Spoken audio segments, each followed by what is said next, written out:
આજે આપણે બનાવીશું રેસ્ટોરન્ટ સ્ટાઇલ દમ આલુ. દમ આલુમાં સૌપ્રથમ આપણે બટેકાની છાલ ઉતારી અને કુકરમાં બાફવા મૂકીશું અને બટેકી નાની નાની લેવાની છે. ત્યારબાદ એમાં નાખીશું મીઠું, હળદર અને પાણી નાખી અને હવે આપણે એને બાફવા માટે મૂકીશું. હવે આપણે કુકરને બાફવા મૂકીશું, ત્યારબાદ એની ગ્રેવી બનાવી લઈશું. આદુ, મરચાં, લસણ અને મરચું આ ચારેયની આપણે પેસ્ટ બનાવીશું. અને બીજા જારમાં આપણે ટમેટાં અને એમાં પલાળેલા 7થી 8 કાજુ અને મગજતરીના બી પલાળેલા, આ ત્રણેય વસ્તુની આપણે બીજામાં પેસ્ટ બનાવીશું.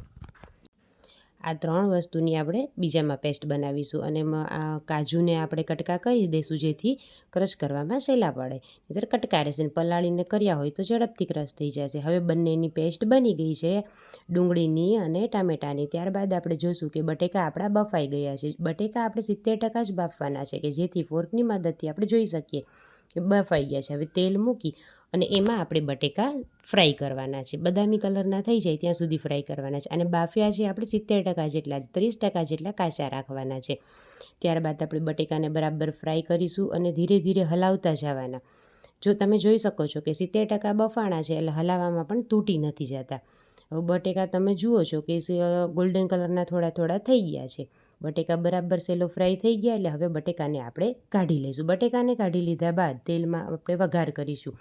હિંગ, તજ, તમાલપત્ર, લાલ મરચું, એલચી નાખી અને આપણે એને વઘાર કરીશું. ત્યારબાદ એમાં ડુંગળીની જે પેસ્ટ બનાવી હતી આપણે, ડુંગળી, આદુ, મરચાં, લસણ એ પેસ્ટ નાખીશું અને સેજવાર એને ચડવા દઈશું. ને ત્યાર પછી આપણે નાખીશું ટમેટાં, કાજુ અને મગજતરીની પેસ્ટ નાખવાની. એ પેસ્ટ નાખી અને આપણે બરાબર હલાવીશું અને બધું મિક્સ થઈ જાય એટલે આને બરાબર ઉકળવા દેવાનું છે. અને હળદર નાખી અને મિક્સ કરીને ઉકળવા દઈશું. એ ઉકળે ત્યાં સુધીમાં આપણે એક બીજી પેસ્ટ બનાવીશું. એક વાટકામાં લાલ મરચું, આપણે ધાણા જીરું, હળદર આપણે પહેલાં પણ નાખી છે, એટલે થોડી જ નાખવાની છે. દમ આલુનો સ્પેશિયલ ગરમ મસાલો, આમચૂર પાવડર, આ ચારેય વસ્તુ મિક્સ કરી અને પાણી નાખી અને હલાવવાનું છે. હલાવી અને પેસ્ટ જેવું બનાવી દેવાનું છે, જેથી ઘાટું બને. ઘાટું આવું પેસ્ટ જેવું બનાવી અને આપણે એ વઘારમાં નાખીશું, જેથી આનો ટેસ્ટ એકદમ સરસ આવશે મસાલાનો.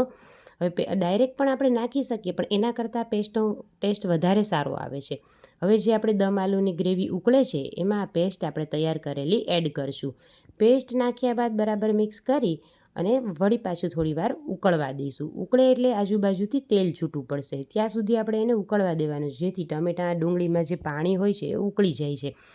અને આપણે જોઈશું કે આ બરાબર બટેકા થઈ ગયા છે, સેલો ફ્રાય થઈને. પછી બધા બટેકામાં આવી રીતે ધીરે ધીરે ફોર્કની મદદથી આપણે કાણા પાડીશું, કે જેથી ગ્રેવી બધી અંદર સુધી જાય અને બટેકામાં બરાબર સ્વાદ બેસી જાય. બધા બટેકામાં આપણે કાણા કરી લીધા છે. ત્યાર પછી બટેકા આપણે ગ્રેવીમાં એડ કરીશું.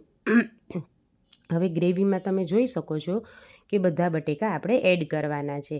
હવે બધા બટેકા એડ કરી અને ત્યારબાદ આપણે થોડું ઉકળવા દઈશું, 5-10 મિનિટ. ઉકળે એટલે બટેકાની અંદર જે આપણે કાણા કર્યા હતા એમાં સરસની ગ્રેવી મિક્સ થઈ જાય તો જ ટેસ્ટ આવે. નહીં તો બટેકું અંદરથી ભાંગીએ તો મોળું લાગે છે અને ગ્રેવીનો ટેસ્ટ આવતો નથી. હવે ત્યારબાદ એ બરાબર મિક્સ કરી લીધા છે આપણે બટેકાને. અને તમે જોઈ શકો છો કે ગ્રેવી પણ ઘટ છે આપણી એકદમ. અને બટેકા એકદમ સરસ રીતે આપણે એને બાફી અને સેલો ફ્રાય કર્યા છે. નહીં તો જો આટલું હલાવીએ અને બટેકા જો વધારે બફાઈ જાય તો બટેકા તમારા તૂટી જશે, એટલે બાફવામાં બરાબર ધ્યાન આપશો. હવે ઢાંકી અને થોડી વાર ઉકળવા દીધું છે. તમે જોઈ શકો છો કે તેલ છૂટું પડી ગયું છે. અને સબ્જીની સાવ છેલ્લે આપણે મીઠું નાખ્યું છે. મીઠું નખાઈ ગયા પછી તેમાં 1 કપ પાણી નાખવાનો છે. 1 કપ પાણી નાખી અને બરાબર ઉકળવા દેવાની છે સબ્જી, જેથી આપણે જમવા બેસીએ ત્યારે એકદમ ઘાટી ના થઈ જાય.